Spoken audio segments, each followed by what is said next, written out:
রাধে রাধে। মা ছিলেন, মা আছেন, মা থাকবে।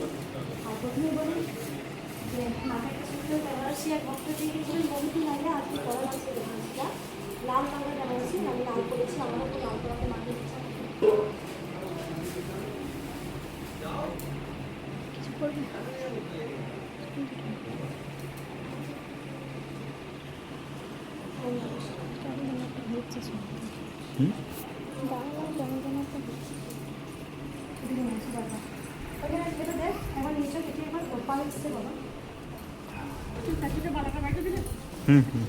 শুনতে পাচ্ছেন?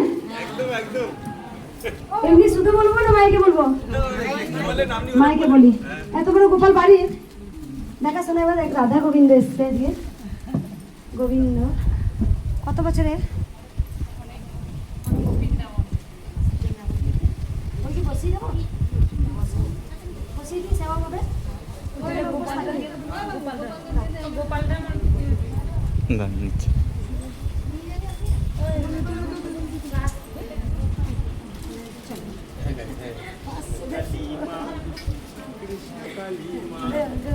গোপালকে নিয়ে যায়।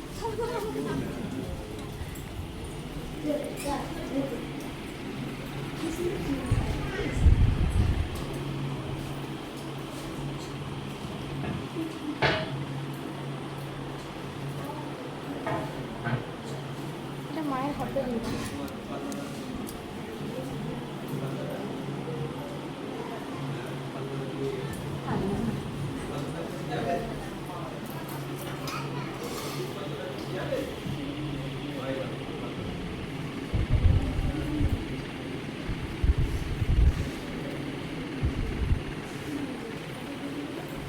কই আর গোপাল কই?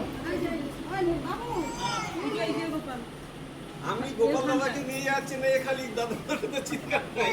এই দেখেন। হ্যাঁ, ও তো প্রথম থেকে ওনাদের গোপাল কিন্তু গিয়েছিল ওর কাছে, সেইখান থেকে দাদাকে ছিল গোপাল দাদা। সব তোমাদের মা মনে করে যাওয়ার সময় গোপাল করে নিয়ে নিও, ঠিক আছে? তাহলে ভুলে যাবো কিন্তু।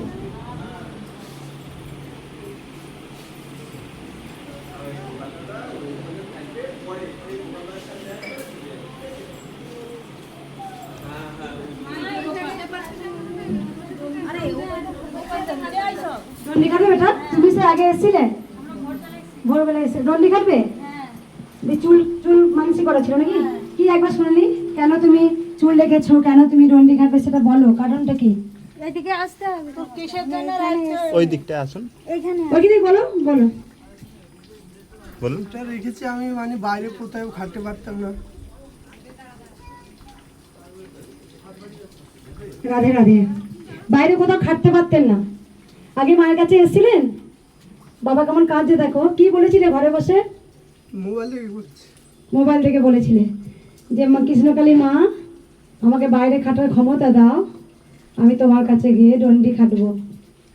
কোথা থেকে আসছেন বাবা? কাকদ্বীপ থেকে। কাকদ্বীপ থেকে। এই গঙ্গাসাগর ওখানে। আমার বকা খেয়েছো? আমার বকাতেও উদ্ধার হয়ে যাবে, এটুকু জানবে।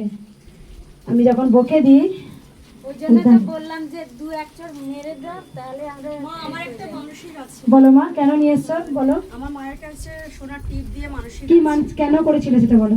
আমার ছেলের 17 বছর, তো এই বছর আমার ছেলে এক্সাম দিয়েছিল বোর্ডে। তো বোর্ডের জন্য আমার ছেলে খুব ভালো র্যাঙ্ক করেছে আমার ছেলে। মায়ের কাছে ঘরে বসে বলেছিলেন? হ্যাঁ, আমি মোবাইল থেকে করেছি। আগে এসেছিলেন? না না না, আমি উড়িষ্যা থেকে আসছি। উড়িষ্যা থেকে? হ্যাঁ, আমার ছেলের একটা মাথার পিছনে একটা মানে গোটা মতন হয়েছিল। আমি ভেবেছিলাম টিউমার টাইপের হয়তো। আমি মণিপালে দেখেছি, সব জায়গায় দেখেছি, তবু যেটা ঠান্ডা থেকে হয়েছে, সেটাও একটা মা আমার উদ্ধার করেছে। আমার ভাইয়ের বিয়ে হচ্ছিল না অনেক বছর, খুব কেঁদেছি আমি। কেঁদে আমার ভাইয়ের বিয়ে হয়েছে। 3টে মিরাকেল পেয়েছেন।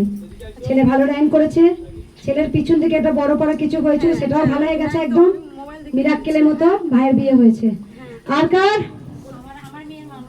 বলো মা, কি উপকার পেয়েছেন আগে বলুন। উপকার পেয়েছি আমার 2 ঘরে 2 মেয়ে। এবার মেয়ে আমার বলছে মা আরেকটা বেবি নেব, তাই ছেলে যেন গোপাল হয়। গোপাল হয় হয়েছে। তাই আমি বলেছিলাম যে মার কাছে এসে কোথা থেকে আসছেন? আমি রানাঘাট থেকে এসেছি। রানাঘাট। আর কার উপকার হয়েছে বলুন বাবা, একে একে বলুন, শুনবো। আমি হচ্ছে পুলিশের লোক, বুঝেছেন তো? বাবা পুলিশের লোক? হ্যাঁ, আপনার তাপস রায় আমাকে নিয়ে এসেছিল, তাপস হাবড়ার। ও ও বলেছিল আপনাকে ফোন ধরাতে। ও তাপস বাবা, হ্যাঁ, আচ্ছা এই আমার হচ্ছে কি পায়ের চুলকানি একটা তুমি চুপ হয়েছে। করুন একবার, রাখুন ঢাকা দিয়ে রাখুন, পরে দেখবো। আমি স্কিনের ডাক্তার দেখিয়েছি এবং অনেক ওষুধ খেয়েছি কিন্তু সারেনি। আপনার এই নাম জপ করে ওই তাপস আমাকে নিয়ে এসেছিল, তখন আপনি হচ্ছে ত্রিশুল টাকাননি হাত দিয়ে করে গিয়েছিল ওই এসে, আর এই এলাম এতে মোটামুটি ছেড়ে গেছে। আগে এসেছিলেন বাবা, শুনবো, আগে এসেছিলেন? আগে এসেছিলাম ওই তাপসের সঙ্গে এসেছিলাম, ওই আপনি আমরা পুলিশে রয়েছেন? একসঙ্গে চাকরি করতাম। এখনো করেন? না, আমাদের ও রিটায়ার হয়ে গেছে, আমরা রিটায়ার হয়ে গেছি। একদম, বাবা পুলিশ একজন, বাবা একজন পুলিশ অফিসার। অনেক জায়গায় চুপ করে বসো, সবাই শুনবো। অনেক জায়গায় উনি কিন্তু অনেক কিছু করেছিলেন, পায়ে বড় বড় অ্যালার্জি হয়েছিল, ভালো হচ্ছিল না। তাপস বাবাই ভক্ত বাবা বলেছেন চ কৃষ্ণকালী মায়ের কাছে চ। এই যে আপনারা আসেন না, সেদিন কিন্তু আমি ত্রিশূল ছোঁয়াইনি বাবা, সেদিন আমি হাত দিয়ে দিয়েছিলাম মাথায়। পুলিশ বাবা, সেদিন আমি মাথায় হাত দিয়ে দিয়েছিলাম। হাত দিয়েছিলাম, ত্রিশুল দেননি, ওজন করে ত্রিশুল দিতে। রাধে রাধে। সবাই যে ত্রিশূল করেন সেটা করবেন না, কারণ ত্রিশূলের যে শক্তি সেটা মা আমার মধ্যে দিয়েছেন। আমি যদি ত্রিশূল নাও দিই, নাম জপেতেও কাজ হবে। যদি আমি ত্রিশূল নাও দিই, যদি আমি হাতটা দিই, তাতেও কাজ হবে। সবাই জানেন আমি মায়ের মেয়ে, খুব আদরিনী, আমি কিন্তু অভিমানী। আমার কেউ যদি কিছু বলে দেয় না, সব কিন্তু ভেঙে দেবে সে। দেখে মনে হচ্ছে আমাদের বাড়ির ঘরের একটা বাটি বাসন কিন্তু ঠিকঠাক নেই। অনেক মায়েরা এসে বলে, মা গো আমার বাচ্চাটা খুব চঞ্চল, শান্ত করো। আমি মাকে বলি, মা আমি কেমন করে শান্ত হব? আমি যে এত দুরন্ত, এত ছটপটে, তা বাড়ির একটা ঘটি বাটি ঠিক নেই। আমার শুভ মাঝে মাঝে বড় ব্যাটা তো, বড় বাবা এটা মাঝে মাঝে আমাকে আটকায়, আমার শান্ত হও, জল খাও, বুঝে যায়। কারণ আমি খুব বড় অভিমানী, কিন্তু প্রচন্ড, আমি প্রচন্ড আদরে মানুষ হয়েছি। আমি যেটা বলবো, আমার মেয়েকে বলছি তরকারি করেছি, ভালো না হলো কিন্তু তোকে বলতে ভালো হয়েছে। যদি রান্না করেছি, রান্না না হলে ভালো হলো বলতো, মা খুব ভালো হয়েছে। কারণ এটাই হচ্ছে আমি, এটাই হচ্ছে আমি মঙ্গলা, এটাই হচ্ছে সকল ভক্তের মধ্যে মঙ্গলা মা। জয় মঙ্গলা মায়ের জয়। জয় কৃষ্ণকালী মায়ের জয়।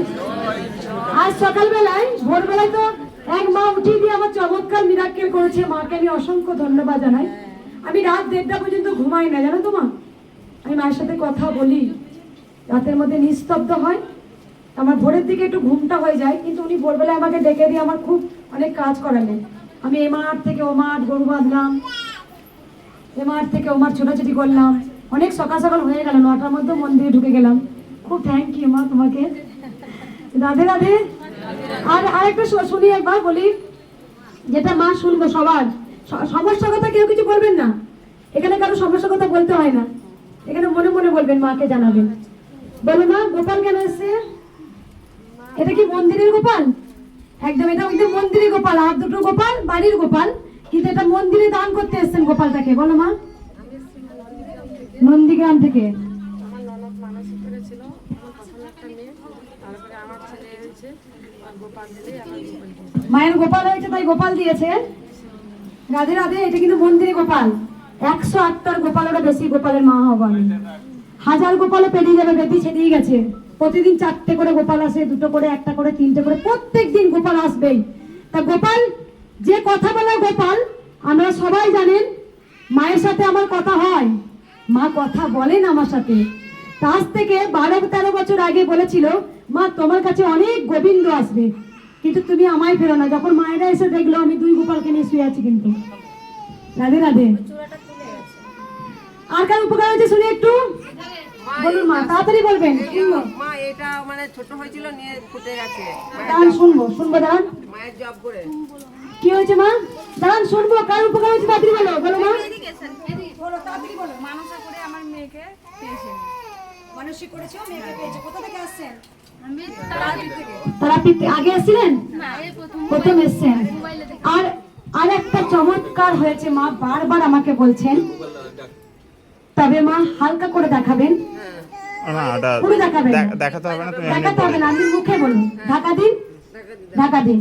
মায়ের ব্রেস্টে বড় একটা টিউমার হয়েছিল, বলো মা। পেটে ফাটছে, জব করেছে মা। ভালো হবে মা, মা কেউ না। কোথা থেকে আসছো তুমি? এই রামচন্দ্রপুর বসতপুর। শুধু নাম জপ করতেন? হ্যাঁ, নাম জব করে ফেটে গেছে। নাম জপের মধ্যে এত মাহাত্ম্য। হ্যাঁ। এই জয় কৃষ্ণ কালী মায়ের জয়ের মধ্যে এত মাহাত্ম্য? মা ভালো হবে মা। একদম। ওটা ফেটে বেরোচ্ছে কেন?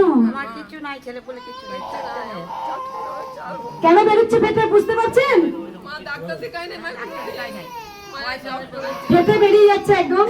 কোনো গোপালটাকে দেখো একটু। একটা কথা বলি, যে নাম জপের মধ্যে কি আছে? আচ্ছা, নাম জপটা দেখতে পান? জয় কৃষ্ণ কালী মায়ের জয়। নাম জপটা কি করেন? অনুভব তো একটা। আপনারা বলতে হয়, বলে দিচ্ছেন, কিন্তু কাকে ডাকছেন? আমি ওই কৃষ্ণ কালী মাকে, কাকে ডাকছেন? দেখা শুরু করবো। কাকে ডাকছেন? কৃষ্ণ কালী মাকে, কৃষ্ণ কালী মাকে ডাকছেন। কৃষ্ণ কালী মা কে? মা গোপাল মা। গোপাল মা। একদম। যিনি কৃষ্ণ তিনি কালী, যিনি শ্যাম তিনি শ্যামা, যিনি নারায়ণ তিনি নারায়ণী। ডাক্তার দেখাই নাই, মা ভালো হবে মা। একদম। তোমার যদি ফেটে বেরিয়ে যায়, এবার বুঝে নাও তারপরে কি হবে আস্তে আস্তে। কারো গলায় টিউমার হয়, কারো কানে টিউমার হয়, পুরো ফেটে বেরিয়ে যায় একদম। রাধে রাধে। সবাই ভালো থাকবেন, সুস্থ থাকবেন, মায়ের নাম জপ করবেন। জয় কৃষ্ণ কালী মায়ের জয়। এই নাম মন্ত্রের মধ্যে অসম্ভব শক্তি আছে। এই যে হাওয়া দিচ্ছে, হাওয়াটাকে দেখতে পাচ্ছেন? হাওয়াটাকে দেখতে পাচ্ছেন? হাওয়াটা দেখতে পাচ্ছেন? হাওয়াটা কি হচ্ছে? গায়ে লাগছে, অনুভব করতে পারছেন যে হাওয়া বইছে। তেমন ঠিক গোবিন্দকে আপনারা চোখে দেখতে পাবেন না, কিন্তু আপনাকে অনুভব করতে হবে। তাই সকল সন্তানদের বলবো, ঘরে বসে মায়ের নাম জপ করুন। মা ছোট্ট বাচ্চা রূপে আমার কাছে এসেছেন, মায়ের নাম মা নিজেই নিয়েছেন। মায়ের মন্ত্র মা স্বয়ং আমাকে বলেছিলেন, আমার মন্ত্র হবে জয় কৃষ্ণ কালী মায়ের জয়। ঘোর কলিযুগের কৃষ্ণ বারবার এসছেন অবতার হয়ে। সত্য যুগ, ত্রেতা যুগ, দ্বাপর যুগ, কলিযুগ। সত্য যুগে এসেছিলেন নৃসিংহ নারায়ণ, প্রহ্লাদের জন্য ভক্ত। ত্রেতা যুগে এসেছিলেন স্বয়ং রাম। দাপরে এসেছিলেন ভগবান শ্রীকৃষ্ণ। কলিতে এসেছিলেন পরম ভক্ত মহাপ্রভু চৈতন্যদেব। তিনি ভগবান, তিনি এক ভক্ত হয়ে এসেছিলেন তার নাম গান করতে। আর ঘোর কলিযুগের শেষের দিকে কে এসেছেন? কৃষ্ণই কালী হয়ে এসেছেন। অনেকে বলতো বাচ্চাটাকে কাঁদিও না, বাইরে হাওয়াতে ঘুরে নিয়ে এসো, কাকে ডেকে নেবো। অনেকে বলতেন কৃষ্ণ পুজো করলে কালী পুজো করা যাবে না, কালী পুজো করলে কৃষ্ণ পুজো করা যাবে না। কিন্তু কেউ বলে দেবাদিদেব মহাদেবকে ডাকলে পারে মাতা ভৈরবীকে ডাকা যাবে না। কেউ বলেন মা মনসাকে ডাকলে কালী পুজো করা যাবে না। কেউ বলেন মা চামুন্ডাকে পুজো করলে আমি কিন্তু রাধা রানীকে পুজো করতে পারবো না। কিন্তু যে ভুল, ভগবান এক এবং অদ্বিতীয়। আপনার মনের মধ্যে যে ইষ্ট দেবতা আছে তাকে ডাকলেই যে সব দেবতাকে ডাকা যায়। কৃষ্ণকে ডাকলেই যে সমস্ত দেবতাকে ডাকা যায়। কৃষ্ণকে স্নান করালে যে সমস্ত দেবতা স্নান হয়ে যায়। কৃষ্ণকে সেবা দিলে যে সমস্ত দেবতাদের সেবা হয়ে যায়। তাই কৃষ্ণ কালী সব সময় বলেছি, ভগবান শ্রীকৃষ্ণকে আপনি বারবার ডাকুন। জয় কৃষ্ণ কালী মায়ের জয়। এই মহামন্ত্রে আমাদের দেহ, আত্মা, প্রাণ শুদ্ধি হয়। বারবার গিরিধারীকে আমাদের ডাকতে হবে। গিরিধারী বিন্দুতে বিন্দুতে রয়েছেন, তিনি কাঁটায় রয়েছেন, ফুলে রয়েছেন, জলে রয়েছেন, স্থলে রয়েছেন, আকাশে রয়েছেন, বাতাসে রয়েছেন, সূর্যে রয়েছেন, চন্দ্রে রয়েছেন, তিনি সর্বত্র রয়েছেন। তাই তাকে ডাকার মতো যদি আমরা ডাকতে পারি তাহলে আমাদের কাজ হবে। তাই ভগবান কাছে বলতে হয়, আপনারা যারা এসছেন কিছু চাইবেন না, একটা কথা বারবার বলবেন না, না চাইতে আপনি অনেক কিছু পাবেন। যদি বারবার চান তাহলে আপনি কিন্তু পাবেন না। এতে গোবিন্দ কি হয়? রুষ্ট হয় যে আমার কাছে এসছিস চাইতে, কই আমাকে তো আমার কথা চিন্তা করিস না তোরা। যার জন্য হাতটা তোদের মুখে উঠছে, যার জন্য আমরা দুবেলা সেবা করতে পারছি, যার জন্য আমি ভালো আছি, যার জন্য আমি এখনো সুস্থ রয়েছি, তাহলে কেন আমি তাকে ভালো, তার কথা চিন্তা করব না? আমি শুধু শুধু আমাকে দাও প্রভু, সব সময় আমাকে আবার দেবে, আবার আপনি লাটাইয়ের মতো ঘোরপাক খাবেন, আবার চাইবেন, আবার দেবে, আবার চাইবেন। তাহলে আপনার সঙ্গে গোবিন্দের সম্পর্ক হচ্ছে চাওয়া আর পাওয়া। কিন্তু গোবিন্দ কবে চিনবেন? অন্তর দিয়ে। কে হরি? হরি তুমি কে? হে প্রভু তুমি কে? আমি কে? আমার দেহটা কার? এটা কার? আমার জন্ম যখন হয়েছে মৃত্যু অনিবার্য। তাই আমি যা কিছু কর্ম করব, আমি সৎ কর্ম করব, সৎ বাক্য বলবো, সৎ দৃষ্টিতে আমি সবাইকে দর্শন করব। এটাই হচ্ছে আমার মনোবৃত্তি হবে। কারণ নারী তো অনেক যায়, ও মাটাকে মা বলছি, আর পরের মেয়েটাকে আমি মা বলবো না? অকর্ম কুকর্ম কেন করব? আমার দৃষ্টিতেও অনেক পাপ হয়, আমার মুখের বাক্যতেও অনেক পাপ হয়। আমার কর্মের দ্বারা যেন কোনো পাপ কর্ম না করি। এই পাপ কর্ম দেহতে যদি করে ফেলি, আমি জানি তুমি কাটায় কাটায় ঠিক তার বিচার করবে। তুমি ভাবছো আমার দেহটা এসেছে, আমি যা খুশি ধরাধামে করে চলে যাব। কর্মের ফলটা তোমাকে যে ভোগ করতেই হবে। আমি যদি সৎ কর্ম করি, অবশ্যই আমি সৎ ভোগ করবো, সতের ফল। যদি আমি পাপ কর্ম করি, অবশ্যই আমাকে পাপের ফল ভোগ করতেই হবে। তাই জগাই মাদাইকে মহাপ্রভু চৈতন্যদেব বলেছিলেন, বল তুই হরে কৃষ্ণ হরে কৃষ্ণ। আজ হরে কৃষ্ণ বলে তারাও পাপ মুক্তি হয়েছিল জগাই মাদাই। আজ ঘোর কলিযুগের আজকে সবার মুখে বলাতে পেরেছি। বলুন আপনারা জয় কৃষ্ণ কালী মায়ের জয়। মায়ের অধর্ম ছেলে, কুকর্ম ছেলে, অসৎ পথে ধর্মের ছেলে, তারাও মুখে একবার বলেছে জয় কৃষ্ণ কালী মায়ের জয়। আজ গোটা পৃথিবীকে একাকার করে দিতে পেরেছি। যে কোনোদিন বিশ্বাস করতো না, কৃষ্ণ কালী মায়ের নাম বদলে নিত না, আজকে যখনই বিপদে পড়েছে একবার মুখে হলো বলেছে জয় কৃষ্ণ কালী মায়ের জয়, আর তখনই উদ্ধার হয়ে গেছে। ভগবান শ্রীকৃষ্ণ আমায় পাঠিয়েছেন, মা তোমার যাবার সময় হয়েছে, তুমি যাও ধরাধামে মা। আমার অনেক দুস্থ অনাথ সন্তান উদ্ধার কে করবে? কত অসহায় দুস্থ মানুষ, মাঠে খাটা সন্তানরা, তাদেরকে অনেক কিছু বিক্রি করে। আর মঙ্গলা মা কোনো কিছু বিক্রি করে না, কোনো কিছু তাবিজ কবজ জল পোড়া তেল পোড়া বিক্রি করে না। তারা শুধু বলতে শিখিয়েছে, তোদের বদনে বারবার বল জয় কৃষ্ণ কালী মায়ের জয় কৃষ্ণ কালী মায়ের জয়। মায়ের মহামন্ত্র বদলে বলতে শিখিয়েছে। তাই সকল সন্তানদের বলবো, মায়ের নাম জপ বেশি করে করুন, ঘরে বসে মায়ের নাম জপ করুন, মা স্বয়ং আপনাদের উদ্ধার করবে। ভালোবেসে বলুন রাধে রাধে। আমাকে 8 ঘন্টা সময় দেবেন। সকল ভক্ত আমার মনের কথা ভালো করে পাই টু পাই শুনুন। এক হচ্ছে, এখানে কোনো নাম গোত্র দিয়ে পুজো হয় না। আপনি যখন ডালা কিনছেন, মা জানে আমার নামে আসছে। আপনি যখন বাড়ি থেকে বেরিয়েছেন, আজ থেকে যুগ যুগ আগে জানতেন যে এই সময় এই তারিখে এই ডেটে তোরা আসবি। তাই আপনি আপনার জন্য আসেননি, আপনি মা টেনেছে তবেই আসতে পেরেছেন। গিয়ে আপনারা চুপ করুন একটু। গিরিধারী নন্দলাল চেয়েছিল যে আপনি এই সময়ে আসবেন, তবেই আসতে পেরেছেন, তার দয়ায় আসতে পেরেছেন। আপনার যদি একটা গাড়ি অ্যাক্সিডেন্টে পড়ে থাকতেন, আসতে পারতেন না? প্রভু তুমি এনেছো। আপনারা যখন বেরোতে বেরোতে যদি গাড়ি অ্যাক্সিডেন্ট হয়ে কিছু হয়ে যেত, না প্রভু তুমি আনিয়েছো, তাই আমি আসতে পেরেছি। যদি আপনি বলেন আমি এসেছি, যদি বলেন আমি করেছি, যদি বলেন আমার ছেলে, আমার ছেলে, আমার গাড়ি, আমার বাড়ি, আমার সম্পত্তি, সেদিন আপনি বুঝে যাবেন আপনার মধ্যে অহংকার জন্মে গেছে। আমার বলতে কিছুই নেই, এই দেহটাও আমার নয়।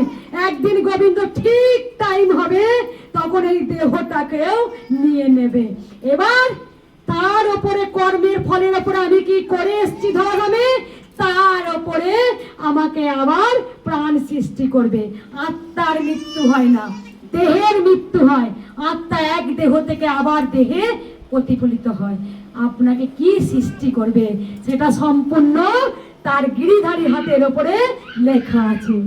আমাকে কোনো জন্তু করবে না, জানোয়ার করবে না, মানুষ সৃষ্টি করবে। আমরা মানুষেরা যদি সংসার ধর্ম করতে করতে যদি গোবিন্দকে ডাকতে পারি, তার মতো পরম ধর্ম আর কিছু হয়নি। ভগবান শ্রীকৃষ্ণ বলেছেন, সংসার ধর্ম করেও যদি আমাকে ডাকে, তাহলে সেই হচ্ছে আমার পরম ভক্ত। যদি আপনি সমস্ত কিছু ছেড়ে গিয়ে যদি ধ্যান করেন, সে তো আলাদাই। আর যদি সংসার ধর্ম কঠিন ধর্ম থেকে যদি বারবার যদি গৃহধারীকে ডাকতে পারেন, তাহলে আপনার মায়ের পরম সন্তান। বুঝতে পেরেছেন আমার কথাগুলো? ভালো হয়েছে?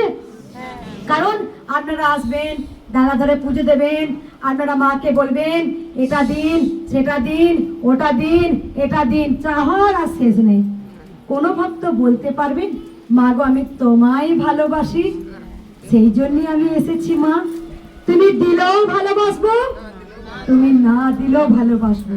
ভগবান শ্রীকৃষ্ণ তিনি বলেছেন কর্ম করে যাও, ফলের আশা করো না।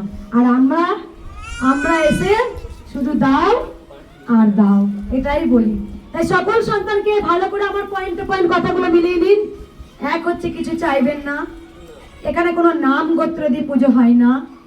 এখানে আপনি যে ডালাটা এনেছেন মা জানে আমার জন্য হচ্ছে। এখানে যেমন তন্ত্র মন্ত্র দিয়ে কোনো পুজো হয় না, আমার চোখের জলেতে মায়ের পুজো হয়, মা তাতেই খুশি। এখানে তেমন নাম গোত্র দিয়ে পুজো হয় না। 2 নাম্বার, এখানে যারা সামনে দাঁড়ান তারা ঘন্টার পর ঘন্টা মাকে প্রণাম করবেন না। আপনি প্রণামটা মায়ের মন দিয়ে সবাইকে দেখাবেন না যে মাকে আপনি খুব ভালোবাসেন। আপনি ভালোবাসেন আপনার স্বার্থের জন্য, বিনা স্বার্থে নয়। বিনা স্বার্থে মাকে ভালোবেসেছিলেন পরমহংসদেব, বিনা স্বার্থে মাকে ভালোবেসেছিলেন কমলাকান্ত, বিনা স্বার্থে মাকে ভালোবেসেছিলেন তার খেপা ছেলে বামা খেপা, বিনা স্বার্থে মাকে ভালোবেসেছিলেন স্বামী বিবেকানন্দ, বিনা স্বার্থে মাকে ভালোবেসেছিলেন রাম প্রসাদ। আর আমরা আসি এমন মন্দিরে ষষ্ঠাঙ্গে ঘন্টার পর ঘন্টা প্রণাম করবে, পিছনে যে আরো লাখো লাখো সন্তান দাঁড়িয়ে আছে তার হুঁশ জ্ঞান হারিয়ে যায়। বাচ্চাটাকে নিয়ে বাইরে একটু হাওয়ায় নিয়ে যান, বারবার এক কথা বলছি। দেখো বাইরে হাওয়া আছে, কষ্ট দেবে না, বাচ্চাদের লাইন দিতে হবে না, বাচ্চাদের আমি আগে দেখে দেবো, বাচ্চাদের কোনো লাইন দিতে হবে না। যেখানে আপনারা ঘন্টার পর ঘন্টা এসে এখানে মায়ের কাছে ষষ্ঠাঙ্গে প্রণাম করেন, প্রকৃত মাকে ভালোবাসতে পারবেন? পারবেন প্রকৃত? ষষ্ঠাঙ্গে প্রণাম। তাই সকল সন্তানকে বলি ঘন্টার পর ঘন্টা ষষ্ঠাঙ্গে প্রণাম না করলেও হবে, আপনার ভক্তিটা আপনার অন্তরের ভেতরে রাখুন। আমরা মায়ের মন্দিরে ধূপ আর মোমবাতি হাত ঘুরিয়ে যায়, দাও দাও দাও। যখন আপনি ধূপ মোমবাতিটা দেখান তখন বলতে পারেন মা এই আলোটা তোমার আসুক, এই আলোটা গোটা জগতের পুণ্যি করো মা। আমরা মায়ের মন্দিরের সামনে দাঁড়াই, আমি আমারটা বুঝে নেব, চলে যাব। এটাই তো করেন। এটা করলে কাজ পাবেন না। গোবিন্দ দেখে তোর মতো স্বার্থপর সন্তান আমার পৃথিবীতে আর কেউ নেই। আর যখন আপনি বলবেন মা গো তুমি সবাইকে ভালো রাখো মা, যখন আপনি বলবেন যদি আমি এক ফোঁটাও পুণ্যি করে থাকি, এই পুণ্যিটা আমাকে নাই বা দিলে মা, আমার থেকেও যারা অনেক দুস্থ অনাথ আছে তুমি তাদের বিলিয়ে দাও মা, তখনই আপনি পাবেন। বলে না পরের ঘরে আগুন জ্বালানোর চেষ্টা করে নিজের ঘরে আগে দাও দাও করে আগুন জ্বলে। তাহলে ভাবুন না, যদি পরের মঙ্গলের কথা ভাবেন তাহলে আপনার মঙ্গলটা আগে জ্বলবে কি? তাহলে ভাবুন না, আজ কলিযুগ বড় স্বার্থপর। আজকে মানুষের খাওয়া আছে, পড়া আছে, খাবার অভাব নেই, সমস্ত কিছু আছে, কিন্তু শান্তির অভাব। বাড়িতে এত কিছু থেকেও কলর কলর কলর কলর, মুখে এক বিন্দু হাসি নেই, শুধু আমার আর আমার, আমার ছেলে চাকরি, আমার গাড়ি, আমার বাড়ি। যার কথা চিন্তা করছেন সে আপনাকে বড় হয়ে আঘাত দেবে, কিন্তু যার জন্য আপনি ভালো আছেন তার কথা কতটুকু চিন্তা করছেন? তাই তো আপনাদের সঙ্গে আমার আলাদা। গোটা পৃথিবীটা লাট্টুর মতো। কেন কৃষ্ণ কালিমা কারো কাছে গেলেন না? আপনারা বলুন না, কেন গেল না? মা বুঝেছেন আমার মঙ্গলার কাছে গেলে আমাকে কমল সুরে রাখবে, আমাকে নিয়ে কাটাছেঁড়া করবে না। তার শত কষ্ট হলো হাসি মুখে মায়ের চরণ টিপে দেব, চুল দিয়ে মায়ের চরণ মুছিয়ে দেব, যখন ঘাম হবে আমার আঁচল দিয়ে মায়ের ঘাম মুছিয়ে দেব। তবু আমার মাকে কোনো কোশ্চেন করবো না, তবু আমার মায়ের কাছে বলবো না মা তুমি দাও, কিন্তু বলবো মা গো আমায় চেতনা দাও, আমায় তুমি ভক্তি দাও, গোটা জগতে তুমি মঙ্গল করো মা, তুমি মঙ্গলময়ী মা, তুমি করুণাময়ী মা। তুমি দয়াময়ী মা, তুমি ব্রহ্মময়ী মা। বুঝতে পেরেছেন কেন আপনাদের সঙ্গে আমি আলাদা হয়ে গেলাম? কেন? কারণ আমি যে সব সময় জনকল্যাণের মঙ্গলের জন্যই তো আমার গোবিন্দ পাঠিয়েছে, জানে তো মা? এর দ্বারাই হবে। আপনারা কি ভাবছেন ঘোর কলিযুগে আজকে আমি এসেছি, আজকে এই রূপে? না না, আমি তো যুগে যুগে তারই সঙ্গে ছিলাম, তার নাম গান করতেই হয়তো ছিলাম। আবার হয়তো ঘোর কলিযুগের জয় কৃষ্ণকালী মায়ের জয়, এই মহামন্ত্র বিলাইতে এসেছি ঘরে ঘরে আজকে, যাতে সকল সন্তান উদ্ধার হবে। বুঝতে পেরেছেন? মাকে বলতে হয় চেতনা দাও। গোবিন্দ সবাই ঘরে ঘরে রাখে, রাখে তো? শুধু স্নান করালাম, ভালো একটু মিষ্টি কিনে দিলাম, তারপরে যখন আঘাত পেলাম তখনই দরজা লাগিয়ে গোবিন্দের উপর অত্যাচার করতে শুরু করলাম। এটা গোবিন্দ রাখার নয়, গোবিন্দকে রেখে দেওয়া নয়। গোবিন্দকে তুমি হৃদয়ের মধ্যে গেঁথে নাও। আমার কষ্টটাকে তার উপরে চাপিয়ে দেবে না। তার কি কষ্ট হচ্ছে বোঝো। গোবিন্দ, আজ তোমায় কে কষ্ট দিয়েছে গোবিন্দ? বলো না বেটা, আমায় বল বেটা। আচ্ছা গোবিন্দ, তুই খেলিস না? সারাদিন জনকল্যাণের জন্য নিজের ঘাম ছুটিয়ে দিলি, আমরা কেউ তোর খেয়াল রাখি না। ঘরে ঘরে গোবিন্দ ঠিক রেখেছেন, কিন্তু গোবিন্দকে ভালোবাসেন তো? এটা নয় স্নান করানো, মন্ডা মিঠাই দিলাম, ভালো ভালো জামা পরানো, সেটা গোবিন্দ ভক্তি নয়। গোবিন্দকে কেমন করে রাখতে হয় শিখে নাও, তবেই গোবিন্দ তোমার কাছে আছে, নাহলে গোবিন্দ খরচ পড়ে আছে, গোবিন্দকে আনতে পারবে না। গোবিন্দকে রাখতে হলে তার দুঃখের সঙ্গে সহিত, যেমন রাধা রানী হয়েছিল যখন গোবিন্দর প্রচন্ড মাথায় যন্ত্রণা করছে গিরিধারী নন্দলালের, তখন এসে বলছে রুক্মিণীকে, বলছে রুক্মিণী কেউ তোমরা পায়ের ধুলো আমার গিরিধারী মাথায় দাও, গিরিধারী এখনই মাথা যন্ত্রণা থেকে সুস্থ হয়ে যাবে। তখন রুক্মিণী রাধারানীকে বলছে, রাধারানী পাগলের মতো ছুটে আসছে, গোবিন্দর মাথায় যন্ত্রণা করছে, আমার গিরিধারী মাথায় যন্ত্রণা করছে। তখন রুক্মিণী যখন রাধারানী যখন পায়ের ধুলো গোবিন্দের মাথায় দিতে যাবে, তখন রুক্মিণী বলছে করিস না রাধারানী, তোর যে মহা পাপ হবে। তখন রাধারানী বলছে আমি পাপ কর্ম পুণ্য কর্ম বুঝি না, আমি বুঝি যদি আমার গিরিধারী ভালো থাকে তবে আমি তাই পাপ কর্ম করব। তাই রাধারানী পায়ের ধুলো নিয়ে গোবিন্দের মাথায় যেই দিল, গোবিন্দ আস্তে আস্তে শ্রীকৃষ্ণ যন্ত্রণা পায়ের দিয়ে নেমে গেল। কারণ রুক্মিণীকে বলছে তাই তো আমার রাধারানী প্রিয়, তাই আমার রাধারানী প্রিয়, রাধারানী। কারণ ভগবান শ্রীকৃষ্ণ আর রাধারানী এক আত্মা, এক প্রাণ। তাই গোবিন্দকে আমরা ঘরে, গোবিন্দ এখন সবাই ঘরে ঘরে আনছে, দিয়ে যখন কিছু আঘাত পাবে নে গোবিন্দকে তোকে আনি, তোকে যত্ন করি, করো তো মা? হয়তো এগুলো হয়। গোবিন্দ আনামানি বসিয়ে দিলাম আর তার প্রতি অত্যাচার করলাম, সেটা নয়। গোবিন্দর মনের কথা বোঝো, তোমাকে না চাইতে অনেক দেবে, তাই কর্ম করে যাও, ফলের আশা নয়। বুঝতে পেরেছেন? আলাদা লাগলো কথাগুলো? সবার সাথে আলাদা লাগলো? তাই পুজো দিতে আসেন, আগে বুঝুন কেমন করে মাকে পাওয়া যায়, তবেই আপনি পাবেন। বুঝতে পেরেছেন? আর কিছু বলবো না, আপনি আসবেন ঘন্টার পর ঘন্টা, টুক করে হয়ে যাব, চলে যাব। যদি এই কথার মধ্যে অমৃত স্বাদই না পান, তাহলে পুজো দিয়ে লাভটা কি হলো আপনার? আপনি গিরিধারীকে যদি ভালো না বাঁচতে পারলেন, তাহলে পুজো দিয়ে লাভটা কি হলো? রাধে রাধে, ভালো থাকবেন, সুস্থ থাকবেন। আমাকে আধ ঘন্টা সময় দিন, আমি মাকে পুজোটা করে নিই। যারা যারা ফুল এনেছেন মায়ের চরণে আমি ফুলটা দিয়ে দেবো। এখানে কোনো নামপত্র দিয়ে পুজো হয় না, কেউ সেলফি তুলতে যাবেন না। ঘন্টার পর ঘন্টা আমি কারোর সঙ্গে সেলফি তুলবো না, কারণ সেলফি তুললে আমার কষ্ট হয়। সেলফি তুলবো না, আমাকে প্রণাম করবেন না, মাকে প্রণাম করবেন। মাকে প্রণাম করুন, এতে আমি অনেক খুশি। আধ ঘন্টা মতো আপনারা আমাকে সময় দিন, মাকে পুজোটা করে সকল সন্তান আমি দেখবো। যারা যারা মালা এনেছেন মালাগুলো আমাকে দেবেন, আমি মায়ের চরণে দিয়ে দেবো। শুভ মাকে একবার দেখা, একবার শুধু বলি, একবার দেখিয়ে দিই শুভ থেকে কি বলবো, যেটা মা খুব পছন্দ করেন। কিছু বলবেন বাবা? উপকার হয়েছে? কোথা থেকে আসছেন? খালি হাতে এলে কিন্তু ভরা হাতে যাবেন, এখানে কেউ খালি হাতে যাবে না, এটাই মায়ের চমৎকার। যারাই এসছেন কিছু না কিছু পাবেন। মা যে জিনিসটা পছন্দ করে কি, ভালো হয়েছে। একবার এসেছিলেন প্রথম, মহাদেবটা পছন্দ করে কি? খুব পছন্দ করে মা। দে তোরা উলু